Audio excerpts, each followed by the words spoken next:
we got hired on the job. I would almost think there's a movie in that, because you're always writing movies and stuff. I would almost think I mean, that sounds like almost like your show of shows kind of stuff, like crazy stuff. You sit down with this guy, he's pretty rational, Sacha Baron Cohen. Yeah, he is. And then he does crazy stuff to the point that he almost gets killed. It was like, it's like, I can't believe he fucking does it. Like, it's insane because he is so rational and smart. And then he puts on, it's like weird to say. As soon as he like puts on these outfits, he's willing to do shit that's like fucking outrageous. And there was a time on the show, like we would watch like the raw footage, and there was a time where like these frat guys, the one that actually aired, there's one where he gets these frat guys to like pull their dicks out and they're fucking wrestling naked and they're like slapping each other's asses and shit like that. Yeah. And in the end, he's like, now say hi to gay TV in Austria, and they're like, we're on fucking gay TV, and they freak out.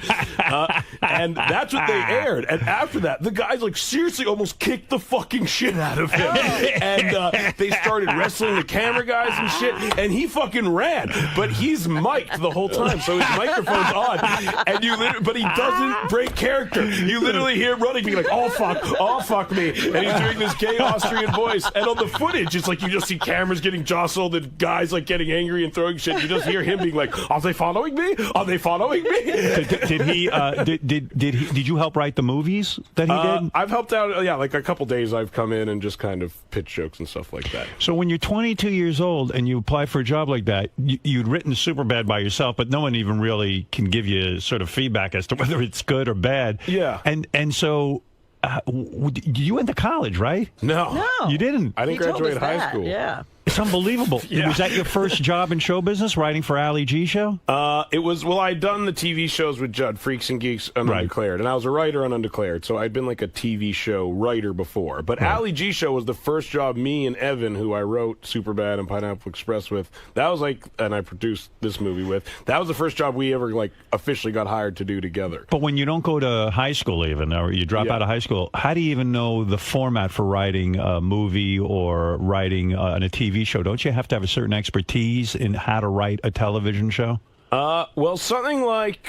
Something scripted, I mean. Yeah, not really. I mean, I think whoever you're working for, I've been very lucky, I think, that I've worked for people who have the instinct to, like, hire younger people and teach them to do shit rather than hire... Yeah, but when you write a movie, don't you need to know, like, even just like, go to the interior, do this, do that, do that. There's a formula I that you read have to follow. I got my hands on other movie scripts, and I just kind of copied the formula, and there's a program called Final Draft, which kind of puts it into a script format, which I bought...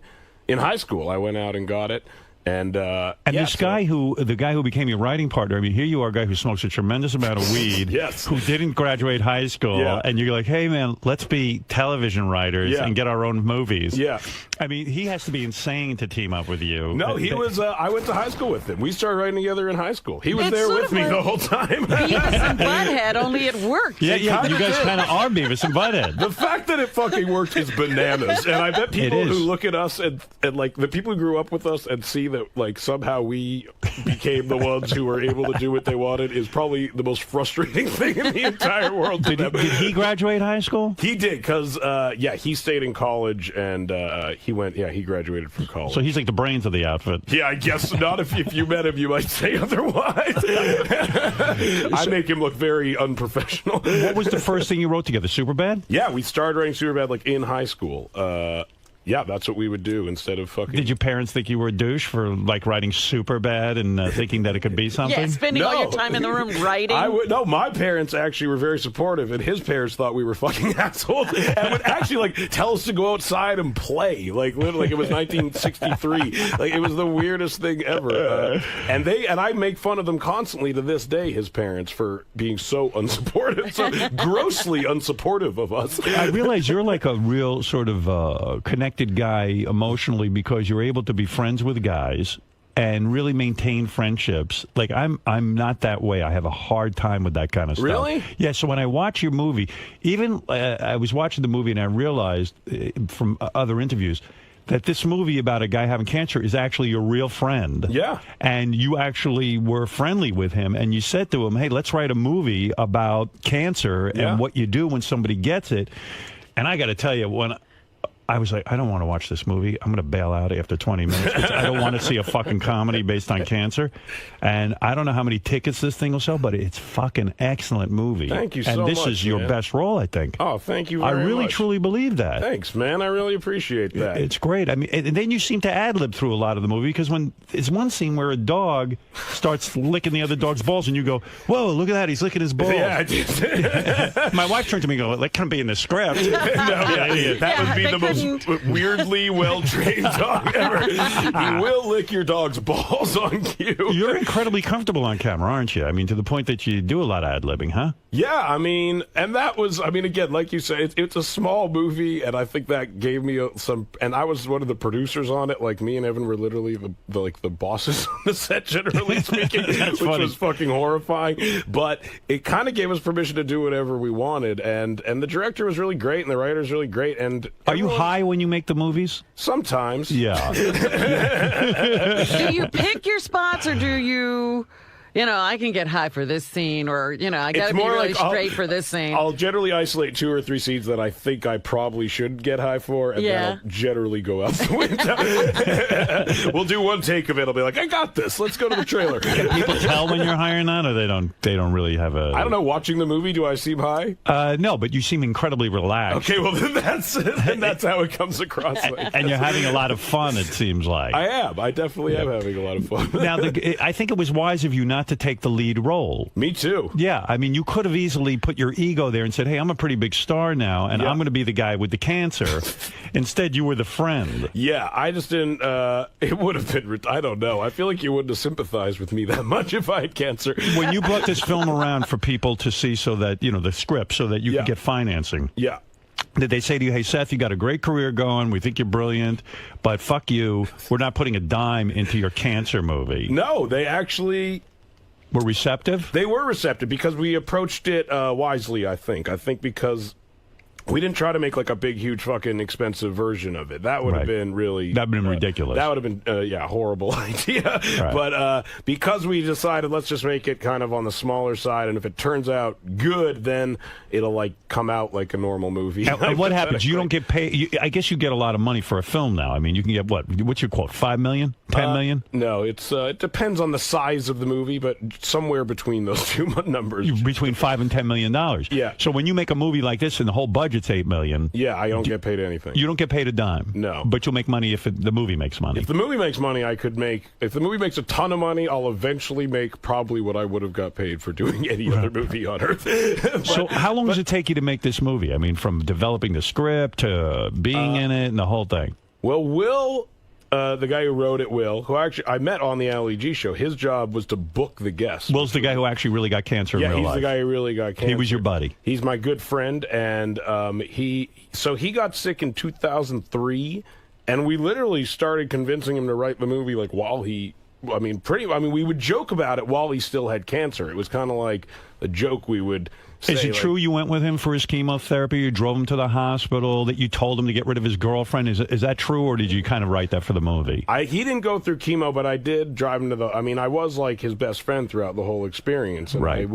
I would drive him... Yeah, I would drive him to the hospital. I mean, he could drive in real life. We kind of changed... We changed a lot of stuff for the movie. At one point... have to do that for the movie. Yes. At some points in your life, you were becoming a very big star. Did you say, why the fuck am I hanging around with this guy with cancer? And why am I driving him to the hospital? No, I was not at all. Right. If he had cancer today, I would have completely abandoned him. But at the time, I had nothing else going on. So I figured, he did it at the right time. Exactly. I love in the movie career that the guy with cancer gets burned by his girlfriend, for example. Was that a true thing, or is that something you guys embellished for the film? That we embellished for the movie. But what was true is, like, even though he had cancer, he would probably complain about his fucked up girl situation more than the cancer is what was real. And we wanted to show that. Like, I think is when people have something like that happen, like, they almost focus more on other shitty shit in their lives. Was it true you guys would go out to bars and say, hey, he's got cancer, and then get pussy? I actually met my fiance at a bar with Will while he still had cancer. And because you guys used it to meet chicks. I mean, I don't think it... I didn't specifically say like my friend Will has cancer, but I didn't shy away from it as a subject of conversation, and I can't help but think it made me look interesting and sympathetic in some way. There was a scene in the movie where you guys go to a bar and it appears that the two girls that you're picking up are really losing interest in you, and then when he says he has cancer, they get sympathetic and they do bang you guys. Exactly. Yeah. Right. So it can be used to get laid. It can be used to get laid. It did never specifically happen like that, but I literally asked my girlfriend to this day, like, seriously though, like, you don't think you liked me because I was there with a guy with cancer and like I was his friend and I was making jokes about it. Is it true that the girl you're with now, is she your fiance? Yes. Yeah. Is it true that she really felt sympathetic toward you because you were hanging around with a guy with cancer? It made you look like a good guy. I think the answer is yes. I can't help but think the answer must be yes because I'm not that good a guy. Is that the meaning behind the movie, that guys can get pussy? Even if you have cancer. Well, not only if you have cancer, but cancer is good, and exactly. and any kind of thing that makes you look human is good for getting pussy. Yes, exactly. On the pussy scale of things, cancer isn't going to hurt you. Do you think the reason you're so relatable is because you really have boiled life down to pot and pussy? I mean, seriously. I mean, like you love pot, you love getting high. Yeah. And I think people relate to that. Yeah. And you also love pussy. Yeah, I talk about it. I love talking about it more than I mean. I think I funnel more. I think I funnel so much sexual energy into talking about it. When it's time to actually have sex, I've spent it all. I'm still amazed. You see, I think you're a really good guy, and I'll tell you why. A, you have male friends that you stick by and you would do things for, even though you're a big star. And also, I like you laughing. And also, I think the fact that you're with this one woman when you could be getting tons of pussy. I mean, isn't the whole point of becoming famous getting lots of pussy? To a lot of people, it seems to be. Right. And they really go for it. Yeah, they do. Yeah, I mean, that was never why I did it. God bless those guys. Right. There's a lot of guys getting a lot of pussy out there. I mean, Stamos has been getting pussy his whole life. He's a super good-looking guy, John Stamos. But for a guy who's an average-looking guy, you've always had your problems with weight and everything else. I mean, it's a playground out there for a guy in Hollywood, and you are kind of missing out on it. It makes me a tragic figure, I think. Do you ever lay in bed and go, gee, I am missing out on a lot. I could be getting a lot of women. I feel like I'm squandering a gift at times. Yeah. more like in a superhero sense. I feel like I'm Spider-Man in the scene where he's like putting his costume under the bed and deciding he's just going to try to be a normal guy. No, I don't actually feel like that. You don't. I'm so fucking. I was afraid of every other it horrifies me, honestly, the notion of getting lots of women. Yeah. Why? It's funny, like, I always, like now I'm not afraid of my girlfriend. I always think, like, is it an age thing? Is it just because I'm used to it? But at the time when I was single, I was fucking horrified of girls. Like, the idea... I don't know why it scared me, but I was afraid. I was afraid of the pussy. Are you afraid to be? Are you afraid to be? You're not afraid to be alone, are you? You like your own time, right? You don't. Yeah. You're not the kind of guy that's all needy as a boyfriend, are you? No, I lived alone. When I lived alone, I really fucking lived alone. I was one of those guys where people would come into my apartment and be like, "What the fuck are you doing here?" It fucking smelled weird. Like I had weird experiments going on and shit. It was always painted different colors. Yeah, you're not an exercise kind of guy, so you'd probably spend time indoors mostly. A lot of time in a very dark, holed up. I picture you as a young man, like when you didn't have a girlfriend, sitting there by yourself, smoking tons of weed, having a lot of bongs and all kinds of paraphernalia. Making weird contraptions just for weed. Yeah. And then you also would sit there, I guess, and write and watch TV and eat junk food, right? Yeah, I would eat a lot of junk food. I smoked a lot of cigarettes back then, which was not cool, conducive to a healthy lifestyle. Right. I drank alone quite a bit. It's very dark. It sounded very sad. It wasn't dark though. It was hilarious. I picture you as almost like the show Friends, but the anti-Friends. Like, would people drop by and just get disgusted with you? They would. Literally, people. And I didn't have air conditioning, and I lived in LA, and it was so fucking gross. And I would smoke inside all day, so it was like a hot, stinky little fucking room. Like people would walk in and gag. Yeah, and they would just assume I was clearly jacking off everywhere. Like I clearly had it contained it to one. Like even like in my kitchen, you would get the suspicion I had made. Like there would be like a porno magazine in the kitchen. You'd be like, you were jacking off in the fucking kitchen, weren't you? Were you the kind of guy that? How many times a day did you jack off when you were single? You were super young. I mean, were you a 5-time-a-day guy? No, I could never 5-time it. Some guys can 5-time. I know a guy. If I was sick, sometimes I would 5-time. If there's nothing else to do, you jack off. Could you jack off 3 times a day? Pretty much 3 times a day, morning. Women are disgusted when they hear that, but it's the truth. I mean, I remember clearly jacking off 3 times a day in my 20s. I still will jack off 3 times a day every now and then. How old are you now? 29. Oh, that's why. Yeah, I can still jack off 3 times. I can't. I tried jacking off 2 days in a row, and I couldn't. It's babysitter porn, my favorite thing in the world. Does it dry heave? What it is I rub it, and it feels good, and then all of a sudden it kind of dies. That happens to me sometimes. Me alone. There is no more disappointing feeling than sexually disappointing yourself. Yeah. Like, you're just like, really? I almost yelled at myself. I'm like, you got babysitter porn. How can you not come? Do you have a special kind of porn that you like? I've been I like a lot of different kinds of porn, I'll be honest. That's because you're 29. I've been into the kind of like reality-seeming porn these days. Really? They call it amateur porn. They call it amateur. And I have a nagging suspicion it's like wrestling, and I'm like buying into it, and it's all fucking bullshit, and they're all actors, and they're pretending. But much like wrestling, I will allow myself to buy into it and be like, it's crazy. They're just fucking these strange dudes they've never met before. This guy's just standing on the street waiting to buy some smoke, so they pick him up and fuck him. Are you talking about the porn that I think I know what you're talking about? These girls come for an audition, and then the guy goes, "Well, you got to blow me if you want to get work." I've seen that, and I'm also talking about the porn where like teams of girls are seemingly let out on the street, loose like a pack of horny fucking animals, to find some poor guy with a little dick, generally speaking, and then they fuck the shit out of him. I like that for some reason. You buy into amateur porn as long as the guy has a little dick. When you start seeing this big dick, it ruins it. Their pubic hair is the first thing that makes me suspicious, because it's like they all have really trimmed pubic hair. You look at it, you're like, what are the odds all these guys fucking trim their pubes? But then they have a little dick every now and then, and you're like, he has to be real. This guy wouldn't be like pursuing He's not a porn star. But part of me thinks they're so smart, they like sprinkle in the little dick guys every now and then to keep the fucking thing alive. Like in wrestling, it's like the equivalent of like when they would cut their foreheads. Like just when you would think it was bullshit, they would like show blood, and you're like, oh, it's fucking real. You don't jack off to magazines, do you? I don't anymore. I have probably, every now and then, if I have to be really sneaky about it or something like that. But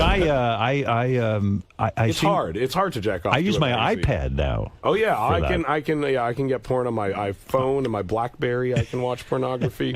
You have an iPhone and a BlackBerry. I have an iPad and a BlackBerry. But I can download porn onto my BlackBerry, which I have. That's a very small screen. But why download it? I mean, doesn't that take up a lot of room? It can, and then it's on there. But don't you feel terrible like planning ahead for jacking off? I do, literally. Like I was doing it the other day. I had like an hour to kill, and I was like, I'll download like 6 porn movies onto my phone, and this way, when I'm horny later, I won't have to take the time to find one. And you feel disgusted with yourself. I actually felt very fortuitous. Really, I feel gross. I mean, I'm like, oh shit, I'm actually thinking ahead for my masturbation, and it's weird too because you're in a relationship. You can get laid all you want. Does your girlfriend travel a lot? No, but sometimes she doesn't want to do it, right? No girl wants to fuck as much as any guy. I know, and you got to realize that if you're in a relationship, because at some point you can get really angry and go, I want to fuck, how come she doesn't? Yeah. But then if you get rational, you go, you know what? I just want to fuck more than she does. That's right. And so I grapple with that all the time. So you can masturbate in the morning and have sex later in the day. Yeah, I can. But I always think and I know the best strategy is don't bug her a lot. Like just let it happen. Yeah. And I but then can't it doesn't happen. Fucking do it. And then just if it doesn't, it's and 10 minutes later I'm like, come on, what? Let's do it. What's the deal?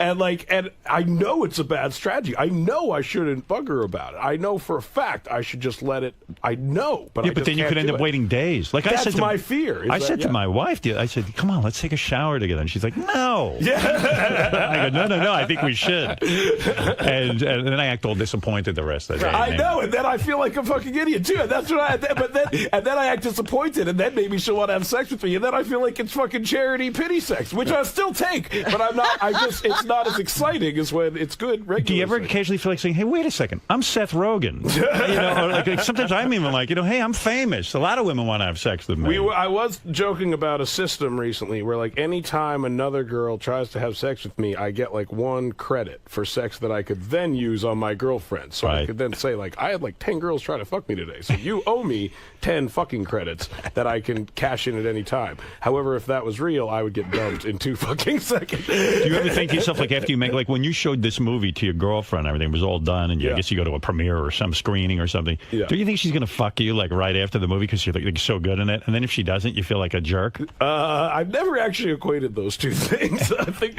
I'm usually so filled with shame after I see the first cut of the movie that I don't want to do it. Are you happy with this movie? I'm very happy. You should be. I think it's Bryce Dallas Howard, by the way, looks very good. She's great. Yeah. Very attractive. She's very attractive. I think she had a nose job. Do you? Yeah, I do. I don't think I don't know. did. I was watching The Village the other day, and she looks very pretty. I don't know. She looks way more beautiful than ever. Maybe it's a good director. I don't know. Lighting. I would credit the director. Did you direct you didn't direct a film? No, this guy John Levine, who directed a movie called The Whackness, directed. Oh yeah, right. He did a real good job with this film. Yeah, he's great. He's 50-50. I was saying to my wife, it's too bad it's called 50-50. I don't know if the name is good enough for this movie. It's hard to name a fucking cancer comedy, man. It's a toughie. Yeah, I read you were going to name it "My Friend Has Cancer" or something. All right, no, the first title was "I'm with Cancer," which it makes us laugh, but it's a potentially repellent title. Right. You want people to see the movie. You want people to see the movie. So we eventually realized benign was better than repellent. So we went with benign over repellent. Yeah, benign is good.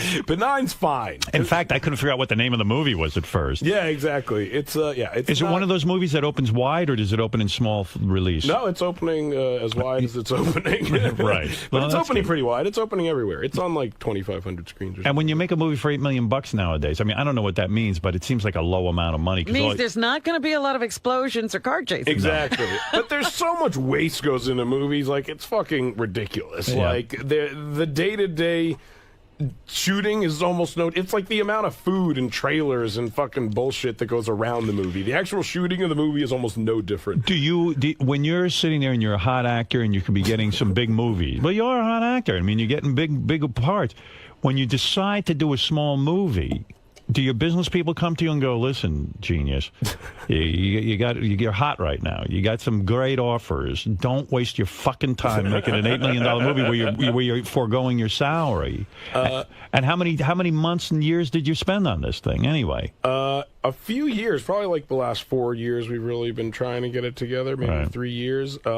No, they don't, because it's the first movie that we've produced on our own, and I think that was a very big step for us, and it was important. And I think everyone who worked for us could understand that. So it's tactical. This is a tactical move. Well, maybe that's how we can justify it to the people who think I should be making more money. To us, it was just something we really wanted to do. But it will be nice if it goes well that we'll be able to produce other, our own movies. When you have a friend who has cancer, and you've got to be there for them. This is actually kind of a good training film because you got to know what to say. You got to have some quick repartee with these guys because they can get awfully depressed. It can, and I really just tried to cheer him up the whole time, which was probably insensitive at times. But generally speaking, it seemed to be a good attitude to take, I mean, but we're comedians, so I guess it's what we fucking do, no matter what the fuck happens. Yeah, it might not work so well with others. Yeah, right. You got people who aren't that funny. I know. Don't make a lot of cancer jokes if you're not that funny. But I get back to me on this first job with Ali G, Sacha Baron Cohen. Yeah. You get in the door. Yeah. You get a meeting with this guy. Yeah. How do you write for Sacha Baron Cohen when it's basically like one big phony phone call? You sit there and you come up with premises? Yeah, they would tell you, it was Will's job, actually, to come up with, he would pitch who we would interview, and it was his job to book them. So, for example... That's your buddy who had cancer? Yeah. He's the guy who wrote that. Did you meet him on working for Ali G? Yeah, we met on the Ali G show. Oh, see, that's good. Yeah, it's good. And that's why we work together in the movie, because we work together in real life. You met him. How many writers were on the Ali G show? Like 5. And when you show up the first day, do you wear a suit and tie? No. I mean, we were 22 years old. Yeah, but I mean, was it big money? I bet you it was pretty... No, it was their whole production office, everything was in a room smaller than this room that we're in right now. And what do they pay you for something like that? I think we split... we split like $1,200 a week, maybe. So wow. I guess we got $600 a week each. And Evan had to hire visa lawyers to get the job, so he actually lost like 10 grand working on that show, I think. But yeah, so you'll be told, for example, like, okay, tomorrow we're interviewing a fucking plastic surgeon or something like that. Right. So then you'll start writing questions. It is really hard. It's as hard as you would think it is, because you have to kind of predict what the person might say. So you know what character he's going to use, whether it's Ali G or one of his other characters. So like Bruno's interviewing a plastic surgeon. So, a funny... Or we did a thing where he interviews a psychic, which they later did in the movie also. Right. So you'll think of an idea, like, okay, maybe he can fucking talk to his ex-boyfriend who's dead, okay? And then that's funny already. We'll do that. And then maybe he wants the psychic to, maybe he wants to start blowing his dead ex-boyfriend's ghost in front of the psychic. So did you come up with that? Because he does that. He blows his boyfriend's ghost. Yeah, that was something that it was originally on the show, and then it didn't work well on the show, but they did it. They ended up doing it. They did it in the movie. It was great because he's sitting there blowing the ghost. It was fucking hysterical. And I remember like being in the room and Sacha miming, getting on his knees and blowing a ghost and thinking, this is the craziest fucking thing. So that's how it works. Sacha sits there with you. How many guys, how many writers are there? Are there any women who work on this, or is this a guy's mentality? No, there was some women who were producers. All the writers were guys, though. I could see that, though. It's a very guy thing. Yeah, and they were all British guys except for me and Evan. So it was like the original guys, like the director, James Bobbin, and Sacha and Jamie and Ant. They were like the British guys. But when you're a writer on a show, how important is it for you to bond with these guys? Is it all business, or do you have to like form a whole comfort zone with them? Because pitching an idea in front of a bunch of people is really scary. It is, and you have to. It helps if you get along with them, and I do. And we did get along all of them. Did Sacha ever criticize or ridicule you guys for making a dumb idea, or would he allow all of that to happen? Naturally, and like not make people feel stupid for pitching a stupid idea. No, yeah, he wouldn't make you feel dumb. He would just ignore it. I was going to say, what happens when you lay a bomb? You would all just kind of pitch He takes stuff. a big shit on you. Yeah, exactly. He would literally shit in your face. He would shit in your eyeballs. So when you're a writer on there, you're sitting in there, you're with these British guys. It's you and your friend, the guy who ended up writing 50-50. Yeah. And Evan. Evan, and you're sitting there. And you pitch, hey, you're going to blow your boyfriend who's dead. Yeah. And does it ever occur to you, oh, my God, this job is so ridiculous. Yes. Like, this is crazy. That job all the time. And because then we went on the road with him, too. So, like, me and Evan were literally, like, in fucking, like, San Antonio, Texas, like, fucking with people, and like we were afraid we were going to get murdered. Like literally, we're like, we've come to Texas, like a bunch of Canadian Jews and British people. We're fucking going to San Antonio with the goal to like fuck with them and make them feel stupid. Right. Like, this is like the most dangerous thing you could possibly be doing. It really is dangerous. Yeah, it really is. There are times I think about Sacha and what he does. Is he stopping all that now because of the danger factor? He's made sort of enough money, and he's kind of like, you know what? I'm not going back out and doing that anymore. I don't know. You speak to him. I mean, no, but I don't know if he plans on doing more of like that type of stuff or not. He's getting a lot of mainstream work. I know he just made like a movie that's like a real kind of movie, narrative movie. How long did you do that job for?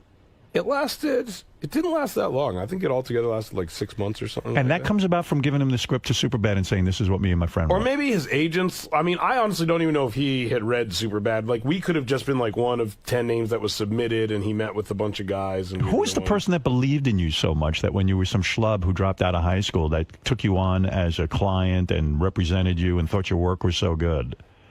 Well, Judd Apatow really helped out a lot in that department. The guy. I mean, he's like, I got agents because he helped me get them, and like I got on the TV show because he put me on it. I mean, he's an incredible recognizer of talent, isn't he? Like Lorne Michaels is an incredible recognizer of talent. Yeah, I totally agree. I think they're very similar in that way, and it's really amazing, and I really do owe him a lot. Were you on Saturday Night Live this weekend? I was, yeah, just the other night. It was one sketch? Yeah, I was just in the opening monologue. Have you ever hosted the show? Yeah, twice. You have hosted it twice? Yeah. I haven't been really watching it that much. That's what's funny. When you do it, it's like you get so stressed out, and it's like the center of the universe, and then afterwards you realize nobody watched it. People are like, where have you been the last week? I was like, I was doing fucking Saturday Night Night Live. Like, oh. So you were promoting 50-50 by going on Saturday Night Live, or you just did it for fun? Well, the idea is that it probably would help with 50-50 in some way, but it is really fun for me, too. And you were on with the great Steve Martin? Yeah. And who else? Alec Baldwin? Alec Baldwin also, yeah. What was the sketch?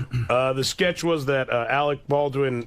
this time actually broke Steve Martin's record for the most times hosting. And so the joke is Steve Martin comes out and says that he wants him to take a drug test because he wants to make sure he wasn't using performance-enhancing drugs. And then he says he's hired a drug expert to conduct the test, and then I came out as the drug expert.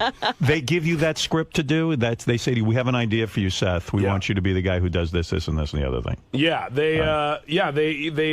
Lauren called and said, well, would you walk out and be a drug expert? And I said, okay. Do you meet, because you are a drug expert. Yeah, exactly. Did you meet with Alec Baldwin and Steve Martin ahead of time? The day before we did rehearsal. You do a whole rehearsal with them. Are you intimidated by them at all? Yes, incredibly. I would think so. Especially Steve Martin. I mean, to me, he's like one of the funniest people of all time. Does Steve acknowledge your body of work? Does he say yes? He did. It was amazing. Right. It was one of the fucking craziest things that's ever happened. He literally sat in my dressing room and talked to me for like hours. It was fucking crazy, man. No kidding. Yeah. Was it an interesting conversation? Did you learn anything from this conversation? I did. He talked about how I was nervous, and he kind of went through some things that were nervous and that made him nervous throughout his career. I mean, it was really, really interesting. It was a real conversation. It was a real conversation. Real bonding time. I don't know if he'll necessarily recall that it happened in a week from now, but to me it was very significant. And I'll take what I can fucking get. Because, I wasn't expecting it at all, honestly. I was more than happy to just, like,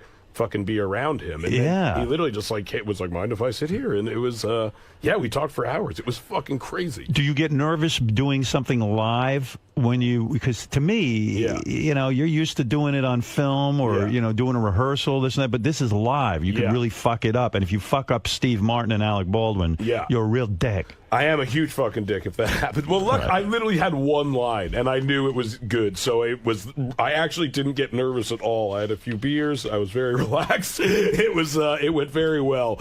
But the first time I hosted Saturday Night Live, I almost started crying when I walked out on the stage to do my monologue. Because you were so nervous? I was so nervous, and it turned into, like, just being emotionally overwhelmed, and, like, the only thing that stopped me from doing it was, like, me saying to myself, like, if you fucking cry on live TV right now, it will ruin any fucking semblance of anything you ever have. Did it go through your mind that, like, maybe crying on Saturday Night Live would be huge? Maybe. No, that did not occur to me. You know what I mean? Like, people might have thought it was a joke. It would have been the funniest part of my show, probably. Do you have anything like a comedy hero, that someone whose career you've just adored and that you emulate, or is it that sort of not happening for you? I don't know if there's anyone, like, specifically who their career I look at and it's like, I want that career, but there's a lot of guys that I think are, like, the funniest. Who is the funniest guy?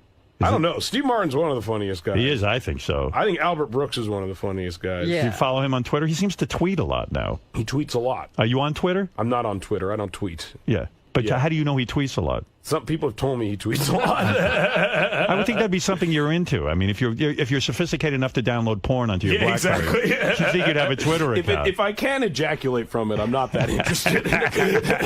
Albert Brooks doesn't say anything sexy. That's the problem. Exactly. It's nothing I can use. And what is going on with your weight now? It seems like for Green Hornet, you got super thin. Yeah. And now it seems I've evened out. Yeah, you're not fat anymore. No. But you put back a little bit of weight. Yeah, you were weirdly thin. Yeah, I was weirdly. I actually I tried out a suit that I had at that time, and it was like fucking ludicrous that I was ever that small. Like, I finally got that it got a little weird by the size of this old suit. And, like, I was looking at it, I was like, really? Like, this, like, my bones don't seem like they would fit in it. Like, it was fucking weird. So after Ali G, and that show ends after 6 months, and you've had this job in show business where you're a writer. Yeah. What do you do? Do you think it's all over? They fired you, or I guess the show just ended? No, the show just ended. No, we got nominated for Emmys, which actually made us seem like we might keep working. What was the next job after that? The next job was 40-Year-Old Virgin was after that. So that changes everything. Yeah, that helps quite a bit. That got super bad made, right? Sort of, huh? 40-Year-Old Virgin got knocked up made, and I think, and they had those kind of happened right back to back. But yeah. Kevin Smith, the director, credits you for getting his career back in line because I guess he had stopped smoking pot, and you sat him down and said, "What are you, fucking crazy? You should be smoking pot. That opens you up creatively." It was not that deliberate. And he took your advice, and before you knew it, his career felt like it was flourishing again. So he says he has you to thank for opening up his career through marijuana. Well, that is very nice of him. And you really think the marijuana is... I think some people should smoke weed, and there's some people I bet who should not smoke weed. I got to tell you, I mean, you are slowly becoming the one major voice, the proponent of pot in this country. You're probably in a good way. You know, mostly it's people who aren't doing well who say, "Come on, give me my weed." Because at this point in your career, you know, I'm sure that there are some pretty highly paid publicists who sit you down and say, "Seth, enough talking about pot." I'm sure my publicist is laughing his fucking ass off at the thought of that right now, hearing that. No, they don't give a shit. I don't think they don't say anything. I mean, because they all know it's fucking bullshit. Like, they don't, like, it's fucking so stupid that pot's illegal, and it's like, I've stopped subscribing to it. Well, you know what I mean? People in the old axiom was that people in show business do not want to do business with people who openly do drugs because, you know, they have to get financing for a movie, and we can't depend on people who do drugs, and it's better to keep that stuff very quiet. So even if the publicists are doing it, they'd be the first to say to you, "Would you shut your fucking mouth?" Right? I can't believe you haven't gotten that lecture at least once. No, you know what's funny is when I was promoting Green Hornet, the only time it's come close to it is when I was promoting Green Hornet, Sony asked me to not tell too many weed stories. And I said, I don't think I'm capable of doing that. That's all I want to talk about. Exactly. Like, it's kind of my only fucking thing that I can talk about. Are you still smoking a ton of weed, or have you calmed down with that? No, I still smoke weed. You smoke a ton of weed? Quite a bit, yeah. Did you smoke this morning before you came in? No. You didn't? It's too early. Well, it's too early. But what time do you smoke? Yeah, hopefully before the Today Show. Before Saturday Night Live, did you smoke a little weed to relax? That day I had, yeah. You did? Definitely. Oh, you are relaxed. I couldn't. I am so neurotic. First of all, I can't smoke weed because I'm too paranoid. You know how you said there's some people who shouldn't? Some people just shouldn't. I don't think everyone should. I'm not that guy. I'm not a proponent of everyone. If I had to do Saturday Night Live, I would be neurotic. My voice has got to be all right. I got to get sleep. I'm going to go try and take a nap. I have a laundry list of things to do. And you're sitting here laughing because you don't get nervous that way. You don't get neurotic. Well, again, I had one line. The times I hosted the show, I actually didn't smoke weed. Like, that was one of those things where I was like, I probably shouldn't smoke weed all day. You now have a medical license for marijuana? Yeah. What is your ailment? Does that work outside of California, number one? No. Here's my license. Can you carry your medicine? Can you carry your medicine into New York? No, but I figure I could get one good plea ignorance out of it at least. I figure like one good bust. Yeah, well, I've never been busted. What's crazy is like how all I think is like the amount of weed I smoke versus the amount of other stupid fucking people who are famous who have got caught with weed. It's like mind-boggling. It is mind-boggling. I've never been caught with shit. Crazy, man. But in California, you can smoke all the weed you want because you have a license to smoke. Yeah. And what is your ailment again? Headaches? I have it's a list. No, it was anxiety and insomnia. I can't sleep, man. Right. Now, do you have to? I can't sleep without weed, man. Now, how long does it last that you have this license? And a year. A year. So you have to re-up. You got to re-up every year from the wire. Oh my God! You must be beside yourself because you can go into a store and buy packages of marijuana. Oh, it's the greatest thing ever. Yeah. What's your favorite? There's a lot of. I like the Kush family of marijuanas. Right. There is a Pineapple Express weed now, which did not exist before the movie, so I feel an obligation to buy it just to make sure the quality is good. And marijuana hasn't fully cured you yet of all your ailments? Yeah. No, I'm getting close. You're thinking you might need to get another subscription. I think I might need to get another prescription. Right. Okay. Right. Yeah, I get you. I'm getting close though. Tell me about. I got to ask you about this. By the way, we're here to celebrate the movie 50/50, which I've seen and I love, and I'm not saying in a Jay Leno kind of bullshit way. I'm telling you the truth. If I didn't love it, I would just say, hey, I didn't see the movie. Thank you so much. I'm telling you, I saw it, and it's fucking killer. I need to tell you that in all honesty, there's a scene in Private Parts where you make jokes about your wife having a miscarriage. And honestly, like that scene I saw, what year did that movie come out? Like 12 years ago. Something. Yeah, like 95? I must have been 97. Like, yeah, I mean, so I was like 15 years old when I saw that movie. That's who the movie was made for. And I was doing stand-up comedy. And honestly, like that moment, like really influenced me as a comedian. And I think is one of the reasons I even thought it was a good idea to make a movie like this. Oh, that's cool. Yeah, because it's such an unusual, thank you for that, because it's not your typical movie. People don't make comedies about cancer. In fact, those ideas usually die when you go, hey, let's make a movie about this because it's kind of funny. And then you go, wait, it's about cancer. Fuck you. I'm not going to make it. Exactly. But I literally remember watching that and like, I mean, in the movie, it's such a, like, it's the moment where you're fucking let your honesty, lead your creativity and everyone responds to it. And I think, like, I really connected to that. And I still think about it all the time. And I honestly think it's one of the reasons that we even thought it would be a good idea for Will to write this movie. In a weird way, I kind of think that this is such a helpful movie because if anyone does suffer from a disease, not just cancer, I think it would make healthy people sort of look at that and go, you know what? It might be a nice thing for me not to be so caught up in myself and maybe help someone out, and I might actually be great to do. Well, maybe it would help you because you actually were talking about, what was her name? The woman who just died of breast cancer. I don't know. She was the daughter of the vice president, Eleanor Mondale. No. And you said you called her and you kept trying to ask about her disease, and she just wanted to talk. No, she didn't want to. No one really wants to confide in me when they have a disease. In fact, I just called another friend of mine who just got cancer, and I called up to for him to confide in me, and he just was like, goodbye. And he hung up. That was the end of it. They don't want to confide. You want to know what? I must send out the vibe that like I'm really not going to get too. That's why I admire you, honestly, because you did get involved. Tell me about. Now that you get more and more famous, you get more and more successful. Why do you laugh when I say that? I don't know. It's just funny to hear you say it. But you had a meeting, which I would think would be very big stuff, with Steven Spielberg and George Lucas, right? Whoa! Yeah, and the two of them together. How did you get that meeting, and what was that about? Well, George Lucas wasn't supposed to be in the meeting. Okay. Steven Spielberg called.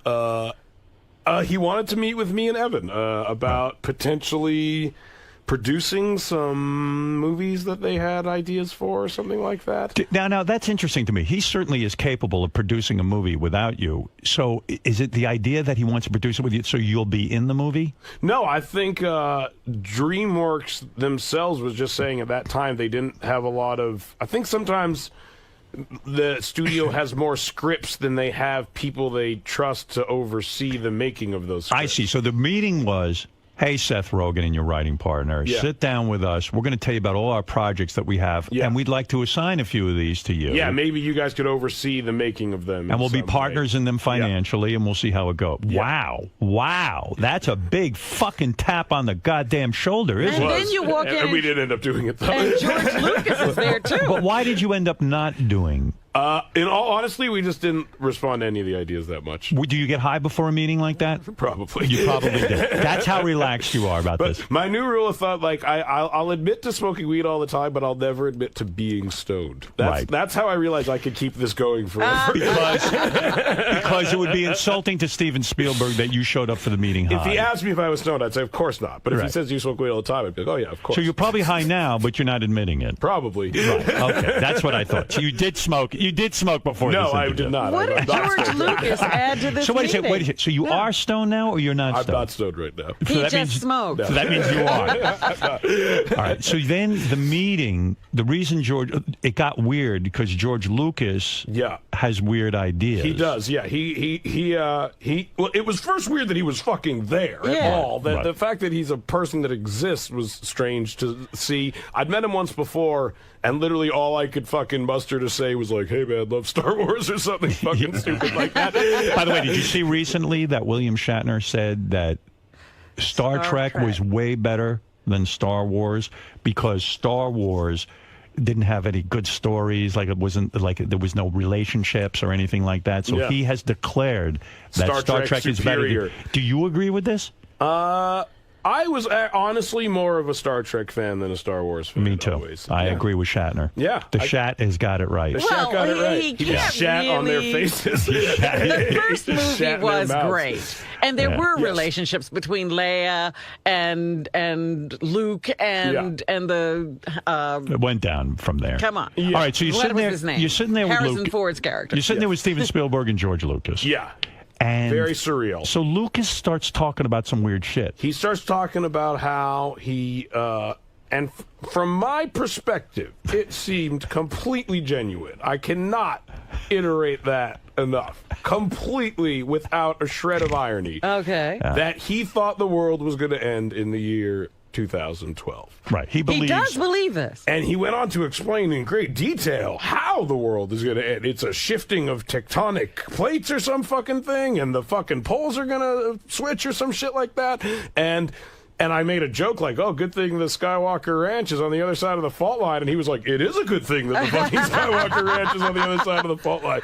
But you know, it's incredible because when you're in Hollywood, you hear some weird shit. Like I was watching the X Factor. Paula Abdul believes she can see ghosts. You know, are you fucking serious? Yeah. She started saying, hey, this is very serious stuff. Some crazy girl comes out and starts saying, you take enough pills, you can see fucking ghosts. I can see ghosts. And everybody else wants to make a joke about it. And Paula's like, I understand what she's talking about. No, she's a weirdo. But so George Lucas says this to you, and you're taken aback, I guess, because not only are you high. You see, this is what is Steven Spielberg? But you can't go into a meeting high because if I start hearing that, I'll be like totally fucked up. Yeah, I think I probably started laughing. I could keep my shit together. But what does Spielberg do while he's saying this? Spielberg can't agree. I feel like he was kind of rolling his eyes, like, I'm sorry, my fucking nerdy friend won't shut up. Like, I guess they're just guys after all. How does he bring that up? Even I mean, that is a weird thing to bring up. How did he bring up? Like, honestly, that is what I'm trying to think, like, how did it even get to that? Like, I feel like he kind of, like, inorganically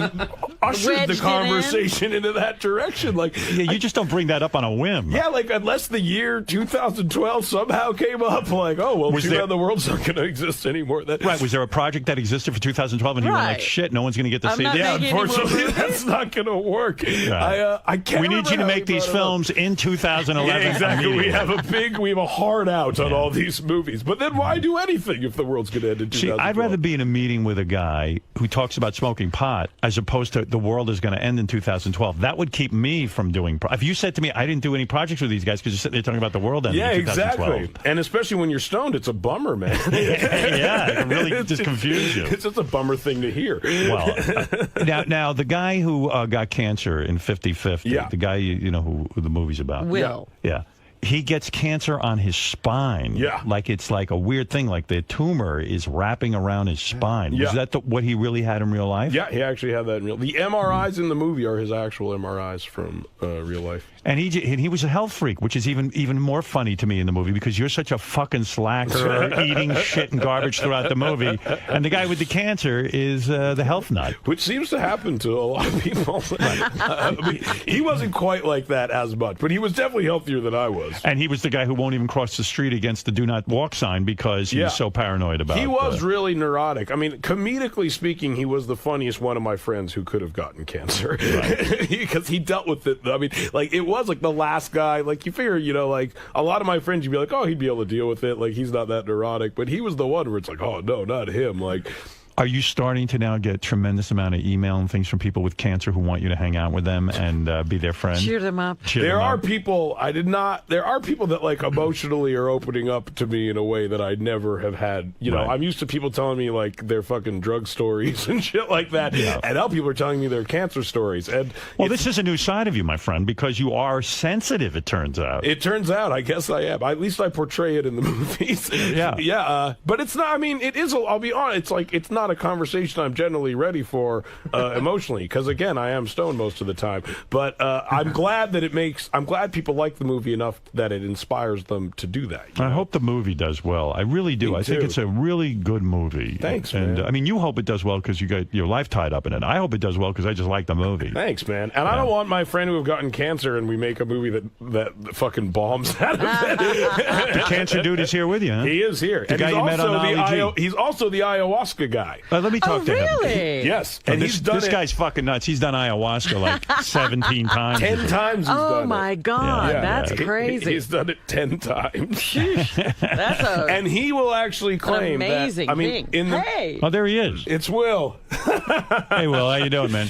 Hey, how's it going? Yeah, so that's great that Ali G hired both of you guys. You never would have met. You never would have. Your cancer would have been a big waste of time. Together. Your cancer would have been a huge waste of time. I do think I did get cancer on that show. Yeah. I think we worked it so hard. Yeah, we thought he looked like shit as we were doing the show, and it was. So he calls you guys up whenever he's doing a movie, right? And he says, "Hey, let's get the team together and write some more funny shit," right? Will doesn't get the call. I don't get the call. I think he's afraid he's going to give me cancer again. So I don't think he wants me. Seth gets the call and you don't. I don't get the call. No. Oh, is that fucking insulting? Well, he wasn't a writer. He was a producer. I was a producer. Oh, okay. All right. Yeah. And even though he's now a writer, I don't know if once Sacha sees the movie, maybe he'll get the call. I don't think he's seen it yet. So I only write jokes about cancer, though. when the doctor tells you have cancer and it's wrapped around your spine and you only have a 50-50 chance of living and all that, you thought you were going, right? Well, originally, my diagnosis was terminal. Wow. So he was misdiagnosed. I was misdiagnosed, so it was worse at first. When you get a terminal diagnosis, does it ever cross your mind, you know what I'm going to do? I'm going to go do something really fucking wrong. Like, because I'm dying anyway. Well, that was our joke. Yeah. Was we decided that there was no movie that depicted what we were going through, so we decided we would make a movie called The Fuck It List. Yeah, about guys who do heroin and like fucking fuck whores and like murder people. But you know what? Most people who are terminal don't do that, but you think they would. I mean, in a sense, we're all terminal. We're all dying. We just don't know when. And yet, when you're told by a doctor you're terminal and you got a year to live or whatever it is, no one goes out and like shoots 50 people. But a lot of times the doctors are wrong. Exactly. Well, in his case, they're wrong. Yeah, but you were wrong. shoot somebody and you live. I know. That would be terrible. Right. Like, I'm surprised there aren't a bunch of like cancer people running around raping people, killing people, and doing all kinds of weird shit. I still have the energy before the radiation. You raped a few cancer patients are just taking over the world. How many people did you really rape? He only raped like 5 or 6. Did your girlfriend really dump you when you had cancer? No. That didn't happen. Yeah. No. Too bad. But he was in a lot of shitty relationships. I was in a lot of shitty relationships. And I did see a lot of people just bail on me when I was sick because they just were so freaked out by it they couldn't deal with it. Friends, family members. Yeah. Wow. And Seth was really that good a friend that he stuck with you, huh? Yeah. Look at this. Look at that, right? Wow, Seth. Do you want to fuck me now? I'll blow you. You can see how it works, though. That's it. Right? Wow. How many years have you been cancer-free? 6 years. 6 years. Oh, so you're considered completely cured. I'm in remission. He's in remission. 4. We asked Sanjay Gupta the other day. Yeah, I got 4 more years. 4 more years. And if you live 10 years, you're in full cure. Now I'm fully cured. That's it. Right now you're considered remiss. Remiss. He's remiss. He'd be remiss to say. I see. Yeah. Well, I mean, it's some great movie, and you wrote a great movie. You really did. What is it, Gary? You should. He's the guy that took ayahuasca. Yeah. Now Robin went into this fucking weird place, Guatemala or something, Peru, and lived in a hut and like took ayahuasca and vomited and shit and farted in front of her Indian guru. What? How did you do ayahuasca here in the United States? I did it in Canada. Oh, you did it in Canada. Yeah, because they do it up there, but I don't think that's authentic. Yeah, you got to go to Peru. Yeah, well, do you ever think that's what caused your cancer? I took it after the cancer. You did. I took it 2 years ago and last year. I see. You did it again. I did it 9 times. Why? Yeah. Why? Yeah. It's like the greatest therapy. Oh my! I had it's like 30 years of therapy. It's rough. Yeah, but he's been through chemo, right? Yeah. You had chemo? No, I didn't actually have to go through chemo. Because you had an operation. I had to have that operation. Yeah, I had to have a crazy operation. But I think he claims that of all, I mean, the catharsis that came from his whole life-threatening experience. It is pretty amazing, yeah. To him, the ayahuasca was like the greatest tool in bringing all that stuff to It sounds like crazy. Anything that's going to make me shit my brains out in front of other people, I'm not doing. Hey, explain something to me. The kid who plays you in the movie. Yeah. I don't care how good a cure it is. What's that kid's name? Joseph Gordon-Levitt. Yeah. Okay, Joseph Gordon-Levitt. Joseph Gordon-Levitt. Yeah. Joseph Gordon-Levitt. Yeah. You said Josen. Joseph Gordon-Levitt. That guy, he was second choice. You had an actor all lined up to play his part. Yeah. 2 days before you're about to start shooting a movie, the fucking guy who you hired flakes out on you. No, that's not what happened. Tell me. We actually had filmed 3 days with James McAvoy, and due to a family emergency that I'll let him explain if he ever wants to. Where is he? Who is he? He's at home. But I gotta say, like, it's completely understandable that he had to leave. Okay. And so he had to go back to the UK. So I'm taking it that when you say there was a family emergency, someone in his family got ill, maybe even got cancer. I don't know. I'm guessing. Something in that ilk. All right. Somebody got ill. Yeah. And Can he take a week off? No, he had to go. But even a week, well, that was the question, is that he could have maybe come back. Of course. Our movie was such a small budget, we literally couldn't afford to wait. You couldn't wait. Were you flipping out, though? You'd shot 3 days already, the guy you had in mind? I mean, it's kind of hard in 2 seconds to go find a new lead. It was, but we did. We literally... How do you do that? You call... I mean, I got to give Joseph a lot of credit. Like, James left on a Thursday. I called Joe... The next day. The next day on Friday, and I literally just explained to him exactly what happened. How did James tell you he was leaving the movie? Like, how does he... I mean, hey, you guys, I got to leave the movie? Yeah. Yeah, then he got on a plane and went back to England. Yeah. I can't imagine what... Listen, let's say my parents were dying. I love my parents. They're nice people. And they're okay. He didn't stay for lunch either. Listen, I would have stayed for lunch. Even if my parents were dying, I could hack 3 or 4 days with them, and then I'd have to get back to work. You know what I mean? You're Jewish. Is that what it is? It is. We have a different work ethic. I see. Okay. Yeah, I'm like, work, man. Let's work. I know. I'm the same way. You guys understand having to leave. Yeah. Like Fred left for some family emergency. We I were was just going furious. through this. That's right. We're still trying to figure out when you leave, how long you stay. The movie is called 50-50, Robin. It's very, very good. I know when you hear it's about some dude with cancer, but it's really funny and very entertaining, and I really do recommend it. It's terrific. Tom, you're on the air in Lewisburg, Pennsylvania. Hey, Howard. Thanks for picking me up. Yeah, I wanted to know, Seth, do you prefer vaporizer over bong?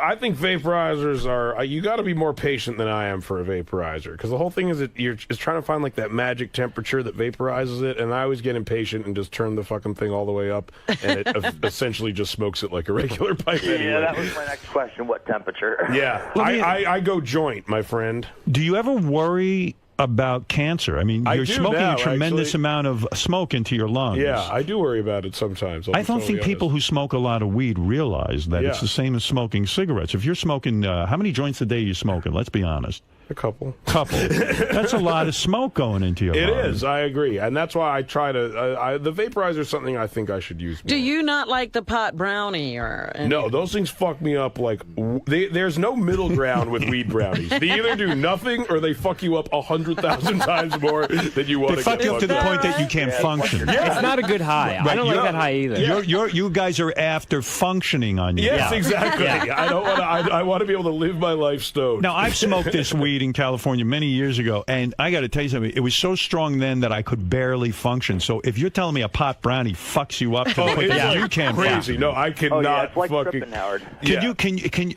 I thought it was like tripping smoke. Can you smoke an entire joint by yourself and then go out and function for the day? Yeah. An entire joint? An entire joint. Fuck. Well, he's the most high-functioning pothead I've ever met. It's remarkable. Yeah. I don't understand how. I don't either. I don't function that well when I'm not stoned. Could you operate machinery if you have to? Yeah. Wow. Definitely. Awesome. I mean, as well as I could probably sober. I don't know how good I am with machinery. You're a very, very capable young man. I think I'm a role model for kids everywhere. I'd be proud for you to be my son. Gary, bring in a chainsaw and let's see Seth operate. Give Seth a joint and a chainsaw. Let's go quickly to Brian because it is getting late. I didn't realize how long we were bullshitting here for. It's over an hour. Seth Rogen is here, and the movie is called 50-50. The gentleman who inspired and wrote the movie is here with us. What is your full name? Will Reiser. Will Reiser. You any relationship to Paul Reiser, the great comedian? Yeah, he's my cousin. Your cousin? Right? Yeah. No kidding. Yeah. It's crazy, huh? George Lucas is on the phone from another planet. Seth.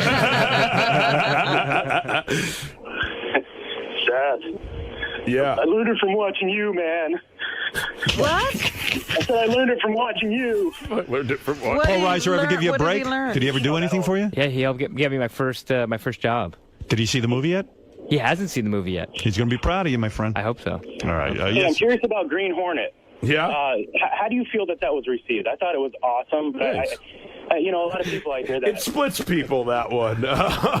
Some people really like it. Some people think it fucking sucks. I think it got the credit it deserved. I thought it was great. Thanks, man. It's, I understand. I understand both sides. I understand why people don't like it. I understand why people do like it. Paul Reiser ever reach out to you during your cancer? Yeah, I lived with him while I was sick. Oh, that's a good dude. Yeah. Wow. Yeah, in his guest house. I should have been in the movie. That would have been interesting. Wouldn't have you in the real house. An odd twist. Yeah. We would have to make it Howie Mandel or something like living that. with Howie Mandel. He's my uncle. Let's talk to Andy in East Meadow. Go ahead, Andy. What's up, brother? Green Lantern, great movie. Is it going to be a part 2? That's one question. And will you ever have Howard do any kind of movies with you? I think. Why was I not in this cancer movie, 50-50, where I play, let's say, a fellow patient? I could have easily... I would have shaved my head. The guy in the movie really shaves his head. I gave him credit for that, right? Yeah, These actors go that extra mile. Not me, man. I wear a wig. Fucking G.I. Jane did it, and Joseph Gordon-Levitt did it. Hey, Howard. G.I. Jane. Yo, Howard. I want to ask him, did he hear the interview on Wednesday? Huh? Did he hear the interview you had last Wednesday with that kid that knows him? Jonah? Kid you had on. Oh, no, I didn't hear it yet. He was really good. Yeah, I heard he was really funny. Yeah, what was he That's talking great about? interview. He was talking about, I think he wrote on Ali G or something. No, what did he? He helped out on one of the movies. I think he helped out on Borat. Yeah, or Bruno. Yeah. Seems like everybody is on these Ali G movies except me. We could get you in there. Yeah. I want to make $600 a week and write exactly. For that. Let's talk to 2 more people, and we'll let you guys out of here to go smoke weed. I'm sure you haven't smoked in an hour. You must be having a withdrawal. I'm kind of tweaking over here. Terry, go ahead. Hey, Terry. This is Terry in Brooklyn. Oh. Oh, he fell asleep. He's literally snoring. Is that... You guys must have been really boring. Yeah, I'm sorry. Hey, Terry. Is he actually sleeping? Yeah. Listen to that. Fucking guys are killing my show. That's what happens when you bring me on. We Sorry ruined about it, that. man. Yeah, what is it? What?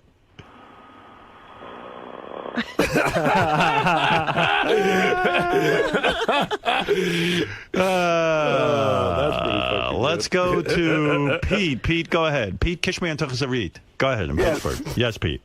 Hey, Seth, I read this in a magazine. Are you actually a Jew who is pro-Palestine, that you feel they deserve more land, and you're actually anti-Israel? What type of Jew are you, that you're anti-Israel?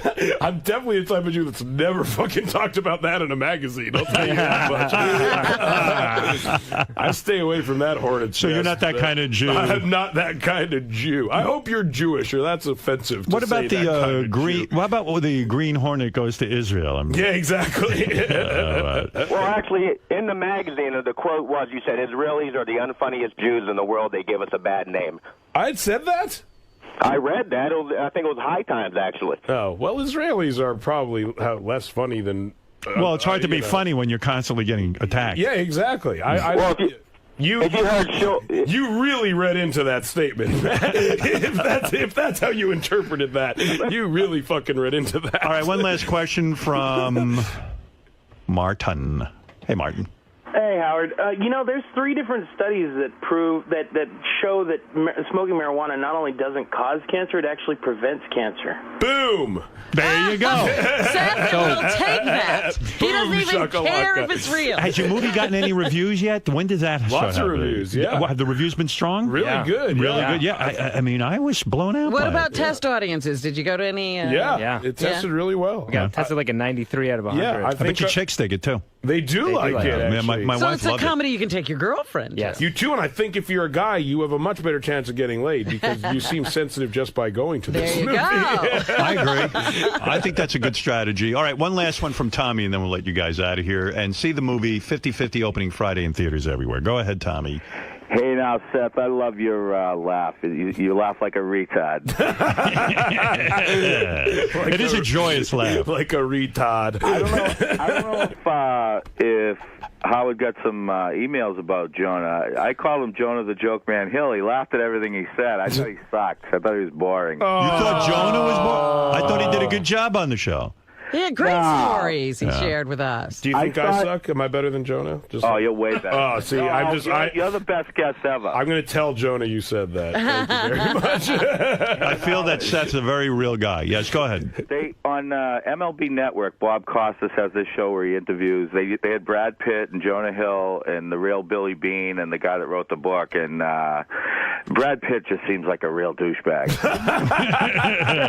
You hung out with Brad Pitt at all through Jonah? No, I met him once. Jonah stayed away from all of his regular friends. Yeah, exactly. Yeah, like he dumped you. I would not hang out with me if I could fucking hang out with Brad Pitt. I'll tell you that much. Jonah's getting a lot of this shit where, like, hey, he lost weight, so like everyone's worried he's not going to be funny anymore, right? Which to me is ludicrous, honestly. Right. Like, yeah, I mean, he's fucking funny. It doesn't make sense. When you met Brad Pitt, Fatty Arbuckle. When you met Brad Pitt, was he a douchebag? No, he seemed nice. I literally met him for 2.5 seconds straight. Right. But that guy, I mean, to me, I'm wary of anyone who's that handsome. It's me too. I don't mix well with those kind of handsome people. I just feel like I should be associated with them. Right. He's got to go like now. Where's he going? Today Show. No, that sounds like fun. Maybe I'll go with you guys. You should. And he's got to be there in 11 minutes. Oh, really? Wow. Oh, no one told me. He's hosting. Seth is going to host. I literally am over for Matt Lauer. I'm taking over for fucking Kathy Lee today. Are you? I am. I'm co-hosting the whole last hour with Hoda. You're kidding me. I'm interviewing Elizabeth Hurley, I believe. We have I wonder if she's still hot. I hope she's got to be. She was the fucking hottest ever. I'm really excited. Not that old, right? Yeah, but she's hot. Wait, you're going to host? Well, this is interesting because Hoda had cancer, I just discovered. Oh, I didn't know that. Yeah. You guys can bring that up. She had breast cancer. Let's really fucking bring it down a few notches. You're going to co-host with Hoda? That's the funniest thing. You have to roll a joint while you're there. I'm really excited to do it. They drink wine. You should be able to do what you do. I know. I totally agree. Do you think you might get high before this? I honestly don't think I have time now. Thanks to In the car you do? All right, listen, boys. Good luck with 50-50. Thank you so much. Thanks a lot. Excellent job with the film. Thank you so much. And we'll be back right after these words. Really appreciate it.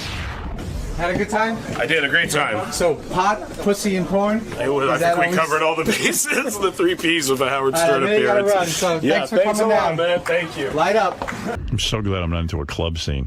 That pounding, that weird electronic drum, and I've always said every show that it sounds like a door slamming in the background. What is the dance you do to that? That's JD's kind of dancing, right? I guess. JD, can you come in and dance to this for I'm us? trying to think what moves I would come up with that. No, seriously. Wait.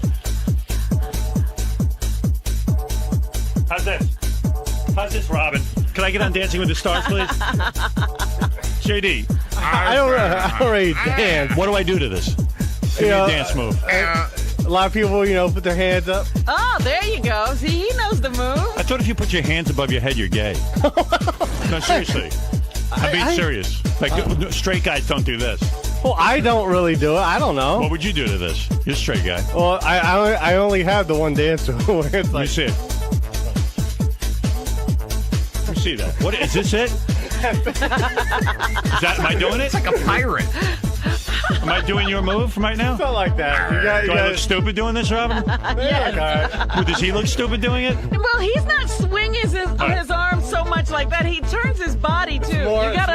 You're too exaggerated with your arm. What is that? What's he doing that I'm not doing? It's, Yeah, you're good. Like the cha-cha. So there you go. You like that song? I bet you like it. I like the beat. It's a little too monotonous. Something like that. Well, you are so inarticulate. What were you going to say? Don't take his words. He is so inarticulate. Did you hear him on the wrap-up show yesterday? No. That wasn't that bad. Dude, I heard they asked him a question. Right now, I don't even remember the question. Here, I'll play it for you. Here's JD.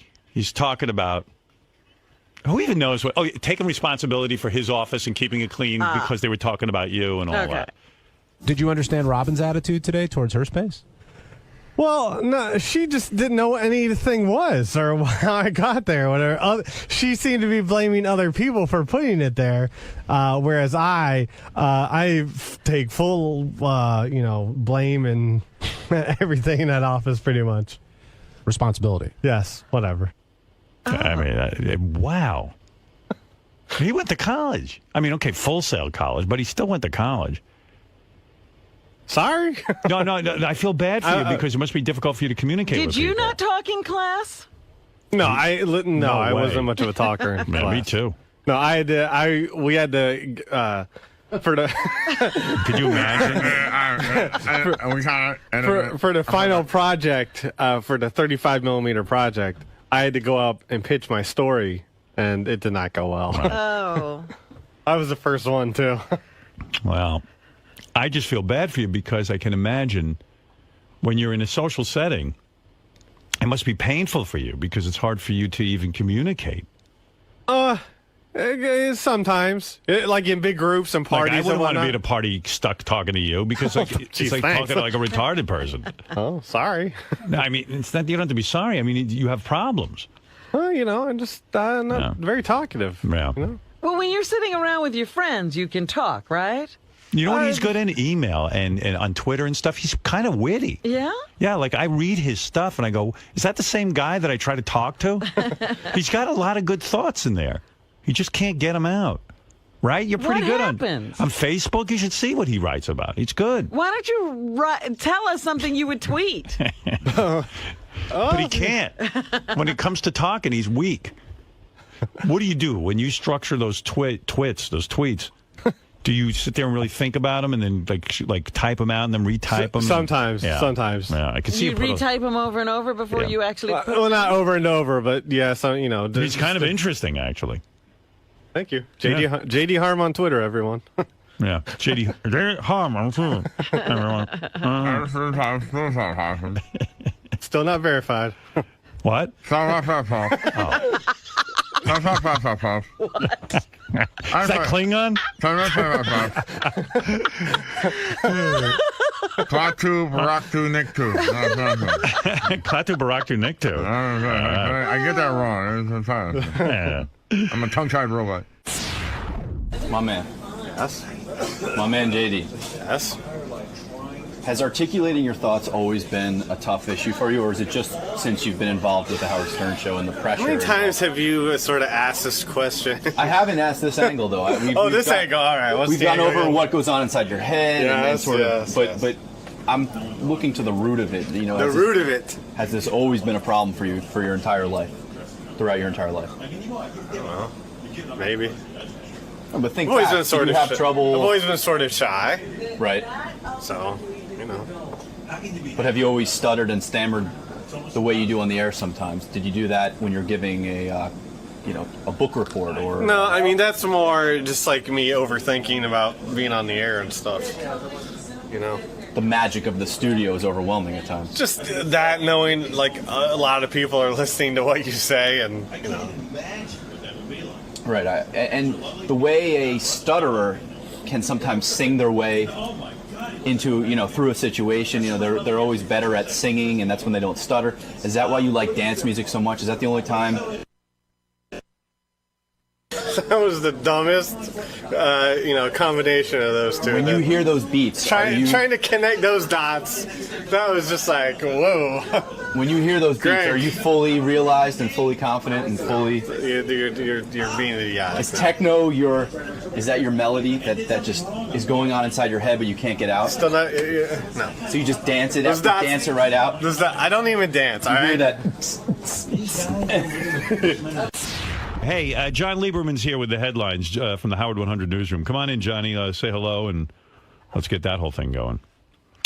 I'm staring around at our new set. John Lieberman was hired because he's Jewish. Johnny, come on, man. How's things going for you? You getting accustomed to the people back there? Yeah, everything so far so good. Everybody hates me, so that's good. Oh, who's everyone? Are the people giving you attitude? Yeah, we're digging into things, Howard, so you get a little attitude when that happens. Who's on the enemies list? Well, I don't want to throw anybody under the bus. Who is giving you a hard time back there? We went after Scott DePace a little bit yesterday. What happened there? Scott has had a criminal incident while he was in college having to do with selling booze to an undercover cop. Can't you just go to a liquor store and buy booze? Like how do you get busted? He's selling it out of his trunk. Scott, that's the dumbest fucking thing. I had a party It's very standard in college. When you have a party and you have a keg, you ask for some money at the door so that you can cover the cost. Oh, I see. So you didn't try to sell a bottle of booze to it? No. So an undercover cop came in, and we charged him $5 to get in, and then we were arrested. Right, because it's like throwing an illegal club or something. Yeah, right? I got charged with running a speakeasy. Wow. Are you? So what happens with that? Are you caught up in a system? Do you have to like go to court and do all that? Yeah, we had to go to court, and then I just remember I had a job at the racetrack, and the guy called me into the office, and he said, "Hey, you have to stop working here. You lied on the application. You said you weren't a felon." And apparently I was, because I had this on my record. Wow. That's so awful. You know, when you're in college, everyone does dumb shit. They don't know what they're doing. Well, that's part of the problem. Some dumb shit winds up sticking with you for the rest of your life. Were you a cocaine dealer in college? People have told me you go around bragging about that. That's bullcrap. Oh. Just looking to dig up some stuff. That's how you report. We're still digging as well, Howard, so we'll keep you updated on that. So DePace is angry with you for bringing that up. No, not true at all. He asked me about something totally different, and I answered all his questions truthfully. All right. Who else are you? Anybody else back there getting crazy with you? You know, no, everybody's been pretty good. Pretty good. Right. But we're going after whack packers. Nobody's immune. Right. You know that. Listen, you're Howard 100 News. I get it. What else you got in there? Our investigation has found Wendy the retard has had her disability benefits cut by 11%. Wow. Really? You see, Wendy doesn't make enough money to file a tax return, but until recently, the IRS had no idea she had been paid some money by the Stern Show for a sordid contest she was involved in. That's viewed as income. When the feds found out, her Social Security benefits were reduced and will be for at least the next year. She tells us she's worried she won't be able to scrape up enough money to buy shoes, kitty litter, and lottery tickets. Wow. Lottery tickets. Well, yeah, she's waiting for her ship to come in. She's been investing a lot of money in lottery tickets. She's just about to hit. Well, you know, the thing of it is... That's it's complicated. Well, now what do we do? You can't give help her anything. That's the thing. I was all prepared to help her, but we can't. Because that'll make her benefits go down even more. I don't know if I should get started this. Wendy the retard needs money, and I don't... We got to explain to her why we can't give it to her. I know. Oh, my God. Because we're the reason she needs money now. I think Wendy the retard's real sweet, but I've made her promise 50 times that never to call me again for money. I gave her like $1,000 one time and just said, no more calling me for money. I promise. And now her disability's been cut as a result. Wendy. Yeah? You promised me like 20 times. I know, but I have a lot of shit I got to get done and I don't have much to do with. I got to get me clothes. I don't have a good pair of shoes. I need shoes. I need socks. I need... You know, do you really need shoes and socks? I mean, wouldn't it be better you just didn't have any and you just walked around? Stay in. I need to get a game system for my little nephew Alex because he's driving me up the wall. Well, that's your problem. I'm not getting game systems for him. But wait a minute. Wendy, we heard that your disability has been cut. Yes. Because you got money from us. Yeah. So if I give you money, your disability is going to get cut. It's going to be cut some more. Well, I'm just saying I need shoes and I need clothes.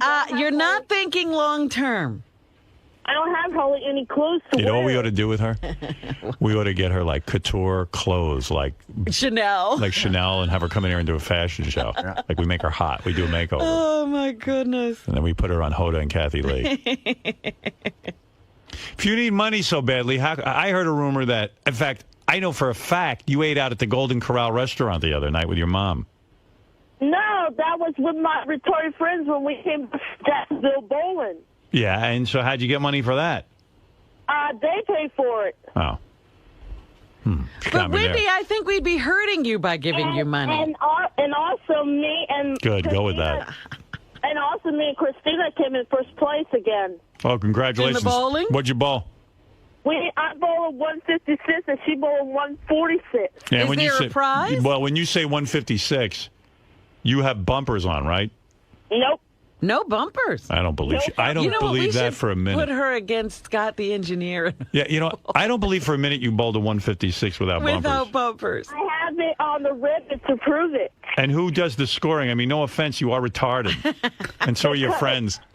The coach. And is the coach retarded?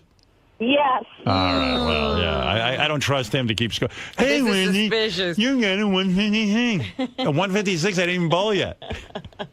And we She couldn't bowl a 156. She's not coordinated enough, right? they gave us a nice bus with a TV on it, and everything was on a nice bus with watch the TV. How many? Okay. I've What got to is- see her what's- bowling. what's- Do they really? No, please. What's No. 8 pins plus 6 pins? 26. No, okay. No wonder she bowled a 156. It's easy. Well, you're right. 8 pins plus 6 pins is 26 pins? Yes. All right.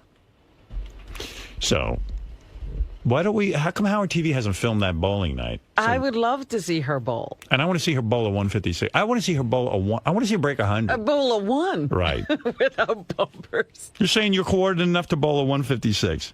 Yes. Wow. And there's no prize money? Nope. That's what pissed me off. No. Is there a retarded bowling tour? Because if she's that good, we should put her on it. I'd watch that. If Howard TV did retarded bowling as a series, and every week it was like a retarded bowling match, I'd watch it. But I would watch that. Am I crazy? love it. Doug, is that expensive to produce? No, I don't think so. We could do it. Sounds What if amazing. it's like Wendy's league, and like, you know, it's first of all, good. That kind of television is great because you never know who's going to win. It's like Dancing with the Stars. Yeah, it's a reality show. Me and my friend might be going all the way to state. What? Going to the state? Going to state, yeah. State finals. It is good. State regular finals or like state retarded finals? Finals. What? The state finals. It's got to be state retarded Of finals, course. right? It's all retarded people, right? Yep. But that's a TV show. I don't care what anybody says. Maybe it's wrong, but it's a great TV show. I would watch retarded people bowl all day. And their interactions, and then we set it up like Dancing with the Stars, like we have our own Tom Bergeron and Kate, whatever her name is, the girl. Blake Burke. Blake Burke.